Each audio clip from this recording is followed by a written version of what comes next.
Sir, ಈಗ 5 ವರ್ಷಕ್ಕೆ ಸುಪರ್ದಿಗೆ ತಗೊಂತೀವಿ ಸರ್ಕಾರ ಅಂತ ಹೇಳಿದೆ. ಏನು ಹೇಳ್ತೀರಾ ಸರ್? ನಿನ್ನೆ ಸಭೆ ಕೂಡ ನೀವು ನಡೆಸಿದ್ರ?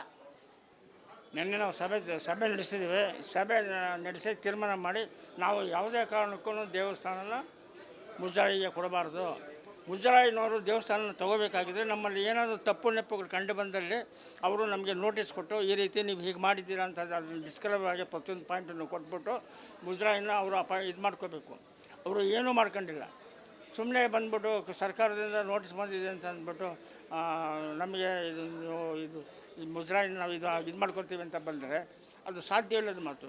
ಯಾಕೆ ಅಂತಂದರೆ ಪಬ್ಲಿಕ್ನ ಕೇಳಿ. ನಮ್ಮ ದೇವಸ್ಥಾನದಲ್ಲಿ ಪಬ್ಲಿಕ್ ಇಷ್ಟು ಜನ, ಸಾವಿರಾರು ಜನ ಇದ್ದಾರೆ. ನೀವು ಎಲ್ಲರನ್ನೂ ಎನ್ಕ್ವೈರಿ ಮಾಡ್ಕೊಂಡು ಹೋಗಿ, ಎಲ್ಲರನ್ನೂ ಎನ್ಕ್ವೈರಿ ಮಾಡಿ ನಮ್ಮ ದೇವಸ್ಥಾನದ ಬಗ್ಗೆ ಯಾರಾದರೂ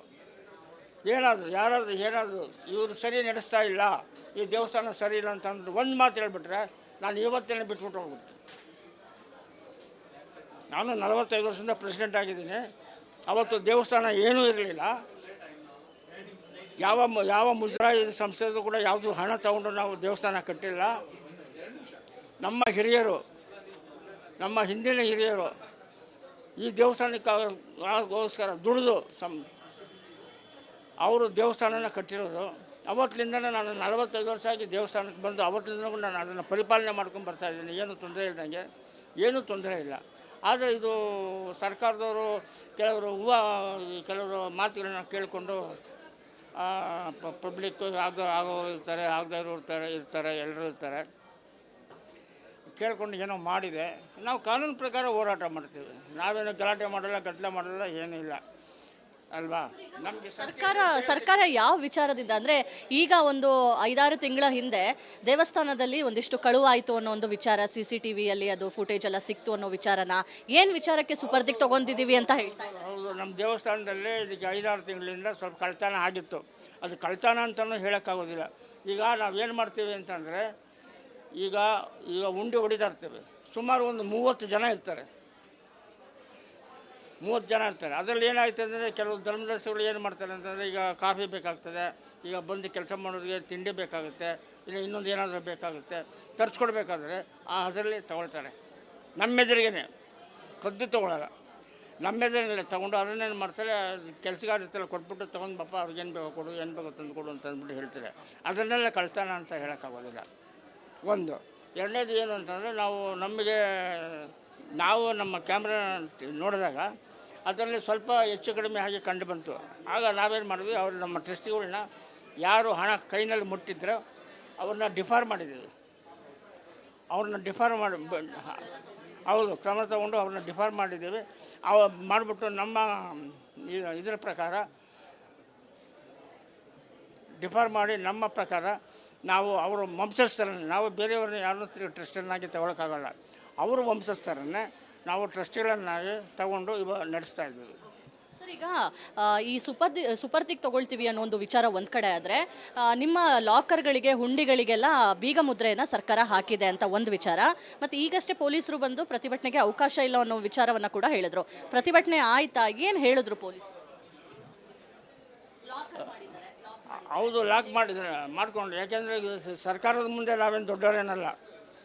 ಅವರು ಲಾಕ್ ಮಾಡ್ಕೊಂಡಾಗಿದ್ದಾರೆ.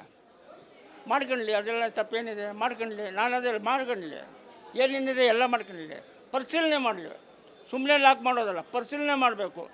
ಟ್ರಸ್ಟಿಗಳನ್ನ, ಈಗ 11 ಜನ ಟ್ರಸ್ಟಿಗಳನ್ನ ಕುಂಡಿಸ್ಬೇಕು. ನಾವು ಈ ಥರ ಮಾಡ್ತಾಯಿದ್ದೇವೆ ಅಂತ ಹೇಳಬೇಕು. ಸುಮ್ಮನೆ ಬಂದುಬಿಟ್ಟು ಇಲ್ಲಿ ದೇವಸ್ಥಾನ ನಾವು ಲಾಕ್ ಇದು ಮಾಡ್ಕೊಂಬಿಟ್ಟಿದ್ದೀವಿ, ವಶಪಡಿಸ್ಕೊಂಡ್ಬಿಟ್ಟಿದ್ದೀವಿ ಅಂತಂದರೆ ಅದು ಕಾನೂನು ಲೆಕ್ಕಾಚಾರನ, ಅದು ಸರಿ ಇಲ್ಲ. ಕೇಳಬೇಕು ಬಂದು, ಹೀಗಾಗಿದೆ ಅಂತ ನಾವು ಆನ್ಸರ್ ಮಾಡ್ತಾಯಿದ್ದೀವಿ. ಪ್ರತಿಯೊಂದಕ್ಕೂ ಆನ್ಸರ್ ಮಾಡ್ತಾಯಿದ್ದೀವಿ. ನಮ್ಮಲ್ಲಿ ಯಾವುದು ದೋಷ ಇದಿಲ್ಲ. ಒಟ್ಟಿನಲ್ಲಿ ಆವಾಗ 3 ತಿಂಗಳಿಂದ ನಡೆದಿದ್ದ ವಿಷಯದಲ್ಲಿ ಅವರಿಬ್ಬರನ್ನ ಡಿಫಾರ್ ಮಾಡಿ ಅವ್ರ ಮನೆ ತಂದೆಯವ್ರನ್ನ ಬೇರೆಯವ್ರನ್ನ ತಗೊಂಡು ನಾವು ಮಾಡ್ತಾಯಿದ್ದೇವೆ. ಇಲ್ಲಿ ಅಷ್ಟೇ. ನೀವು ಬೇಕಾದರೆ ನೀವು ಪಬ್ಲಿಕ್ನಲ್ಲಿ ನೀವು ಕೇಳಿ, ನಮ್ಮ ದೇವಸ್ಥಾನದಲ್ಲಿ ಏನಾದರೂ ತೊಂದರೆ ಇದೆ ಅಂತ. ಪೊಲೀಸ್ನವರು ನಮಗೇನು ನೋಟಿಸ್ ಕೊಡಲಿಲ್ಲ. ಈಗ ತಾನೇ ಬಂದಿದ್ರು, ಅವರು ನೋಟಿಸ್ ಕೊಟ್ಟು ಹೋಗಿದ್ದಾರೆ.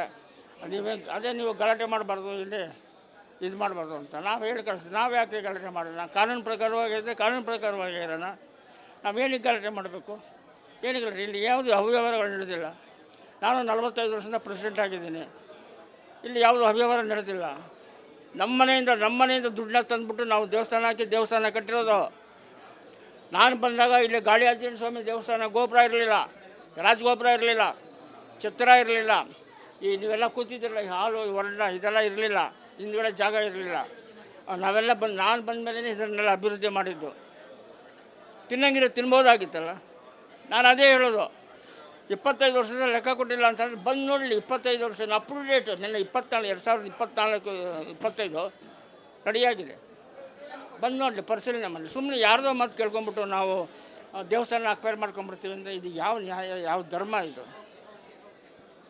ಸೊ ಹನುಮಂತರಾಯಪ್ಪ ಅವರು ಅಧ್ಯಕ್ಷರು ಒಂದು ಇದೇ ವಿಚಾರವನ್ನು ಹೇಳ್ತಾ ಇದ್ರು. ಸುಮಾರು 45 ವರ್ಷದಿಂದ ನಾನಿಲ್ಲಿ ಅಧ್ಯಕ್ಷನಾಗಿ ಕೆಲಸವನ್ನು ಮಾಡ್ತಾ ಇದ್ದೇನೆ.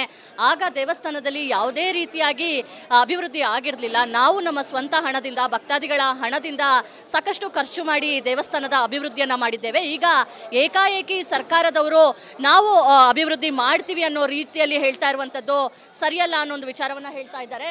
ಈ ದೇವಸ್ಥಾನಕ್ಕೆ ಮೇಡಮ್ 100 ವರ್ಷಗಳ ಇತಿಹಾಸ ಇದೆ. ನಾವೆಲ್ಲರೂ ಕೂಡ ಬೆಳೆದಿದ್ದೀವಿ. ಭಕ್ತರ ನಮ್ಮ ಸಂತೋಷಕ್ಕೆ, ಭಕ್ತಿಗೆ ಮಾಡ್ತಾ ಇದ್ದೀವಿ. ಮುಜರಾಯಿ ಇಲಾಖೆ ಇಲ್ಲಿ ಬರೋವಂಥದ್ದು ಅವಶ್ಯಕತೆ ಇರಲಿಲ್ಲ. ಅವರು ಟ್ರಸ್ಟ್ ಇದೆ, ಟ್ರಸ್ಟ್ ಒಳಗಡೆ ತಪ್ಪಾಗಿದೆ, ಅದನ್ನು ಸರಿಪಡ್ಕೊಂಡಿದ್ದಾರೆ. ಮುಜರಾಯಿ ಇಲಾಖೆ ಬಂದಾಕ್ಷಣಕ್ಕೆ ಇದು ಸೊರೋಗ್ತೈತೆ ಅಂತಿಲ್ಲ. ನಮ್ಮ ಸಣ್ಣದು ಉದಾಹರಣೆ ಕೊಡ್ತೀನಿ. ಮೇಲ್ಕೋಟೆ ಒಳಗಡೆ ಸುಮಾರು ವರ್ಷದಿಂದ ಮುಜರಾಯಿ ಇಲಾಖೆಯ ಒಂದು ಅಧೀನದಲ್ಲಿದೆ. ಅಲ್ಲಿ ಒಡವೆ ವಸ್ತ್ರ ಎಲ್ಲ ಲ್ಯಾಪ್ಸ್ ಆಗಿದೆ ಅಂತೇಳಿ ಪೇಪರ್ನೆಲ್ಲ ನೋಡಿದ್ದೀವಿ. ಇಲ್ಲಿ ಬಂದರೆ ಇಲ್ಲಿ ಆಗಲ್ವಾ? ಇಲ್ಲೂ ಆಗುತ್ತೆ. ಅವರಿದ್ರೂ ಆಗುತ್ತೆ, ಇವರಿದ್ರೂ ಆಗುತ್ತೆ. ಭಗವಂತ ಒಬ್ಬನೇ ಶಾಶ್ವತ. ಮನುಷ್ಯರು ತಪ್ಪು ಮಾಡ್ತಾರೆ, ತಪ್ಪಾಗಿದೆ, ತಿದ್ಕೋಬೋದು. ಸರ್ಕಾರ ಬಂದರೆ ತಪ್ಪಾಗಲ್ವ? ಅಲ್ಲಿ ಸರ್ಕಾರವೂ ತಪ್ಪು ಮಾಡುತ್ತೆ. ಆದರೆ ಮುಜರಾಯಿ ಇಲಾಖೆಗೆ ಬೇಡ, ಹೇಗೆ ನಡ್ಕೊಂಡು ಹೋಗ್ತಾ ಇದೆ, ನೀಟಾಗಿ ನಡ್ಕೊಂಡು ಹೋಗ್ತಾ ಇದೆ. ಅಮಾವಾಸ್ಯೆ, ಪೌರ್ಣಮಿ, ಈ ಶನಿವಾರದ ನೋಡಿ, ಈ ಭಕ್ತಾದಿಗಳೆಲ್ಲ ಏನಕ್ಕೆ ಬರ್ತಾರೆ ಅಂತಂದರೆ ತಮ್ಮ ಧರ್ಮದ ಆಧಾರಕ್ಕೆ, ಒಂದು ಶಕ್ತಿಗೆ, ಒಂದು ಹಿಂದೂ ಧರ್ಮದ ಒಂದು ವಿಚಾರಕ್ಕೆ, ಭಕ್ತಿಗೆಗೋಸ್ಕರ ಬರ್ತಾ ಇದ್ದಾರೆ. ತಮ್ಮ ಮೆಂಟಲಿ ಫೀಸ್ಗೋಸ್ಕರ ಇಲ್ಲಿ ಬಂದಾಗ 10 ನಿಮಿಷ ಇಲ್ಲಿದ್ದರೂ ಕೂಡ ಅವರ ಆ ವಾರದ ಪೂರ್ತಿ ಎಲ್ಲ ಏನು ನೋವಿರುತ್ತೆ, ಒಂದು ಅವರ ಒಂದು ಕಷ್ಟ ಸುಖ ಇರುತ್ತೆ, ಅದೆಲ್ಲ ಮರೀತಾರೆ. ಹಾಗಾಗಿ ಇಲ್ಲಿ ಮುಜರಾಯಿ ಇಲಾಖೆ ಇದಕ್ಕೆ ಹಸ್ತಕ್ಷೇಪ ಮಾಡೋದು ಬೇಡ. ಮಾಡಬೇಕಾ? ಇದೆ ಬರೀ ಹಿಂದೂ ದೇವಸ್ಥಾನಗಳಿಗೆ ಮಾತ್ರನೇ ಹಸ್ತಕ್ಷೇಪ ಮಾಡೋವಂಥ ಈ ಸರ್ಕಾರದ ನೀತಿಯನ್ನು ಹೋಗಬೇಕು.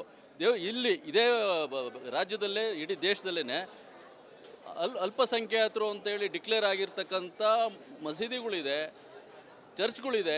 ಅಲ್ಲೂ ಕೂಡ ಈ ಥರದ್ದೊಂದು ಟ್ರಸ್ಟ್ಗಳಿದೆ. ಅಲ್ಲಿ ಲ್ಯಾಪ್ಸ್ ಆಗ್ತಾ ಇಲ್ವಾ? ಅಲ್ಲಿನ ಆದಾಯವನ್ನೆಲ್ಲ ಕೂಡ ಅವರ ಧರ್ಮಿಕರನ್ನ ಉದ್ಧಾರ ಮಾಡೋದಕ್ಕೆ, ಅವರ ಒಂದು ಇದಕ್ಕೆ ಮಾಡ್ತಾ ಇದ್ದಾರೆ. ಆದರೆ ಇಲ್ಲಿ ಸಾರ್ವಜನಿಕವಾಗಂತ ಮಾಡ್ತಾ ಇರೋದ್ರಿಂದ ದಯಮಾಡಿ ಇದಕ್ಕೆ ನನ್ನ ವಿನಂತಿ ಅಥವಾ ಭಕ್ತಾದಿಗಳ ವಿನಂತಿ, ಇದಕ್ಕೆ ಸರ್ಕಾರ ಹಸ್ತಕ್ಷೇಪ ಮಾಡಬಾರ್ದು. ಜೊತೆಗೆ ಈ ಮುಜರಾಯಿ ಇಲಾಖೆಗೆ ಏನು ಆದೇಶ ಮಾಡಿದ್ದಾರೆ ಅದನ್ನು ಹಿಂತಗೋಬೇಕು. ಇದನ್ನು ಪೀಸ್ಫುಲ್ಲಾಗಿ ಭಕ್ತಾದಿಗಳಿಗೆ ಅವರ ಶಾಂತಿ, ನೆಮ್ಮದಿ ಮತ್ತು ಅವರ ನಂಬಿಕೆಗೆ ದ್ರೋಹ ಬಗೆಯಬಾರ್ದು, ಅವ್ರಿಗೆ ಧಕ್ಕೆ ತಗೋಬಾರ್ದು ಅನ್ನೋ ಒಂದು ವಿಚಾರವನ್ನು ನಾನು ಹೇಳೋಕ್ಕೆ ಇಷ್ಟಪಡ್ತೇನೆ.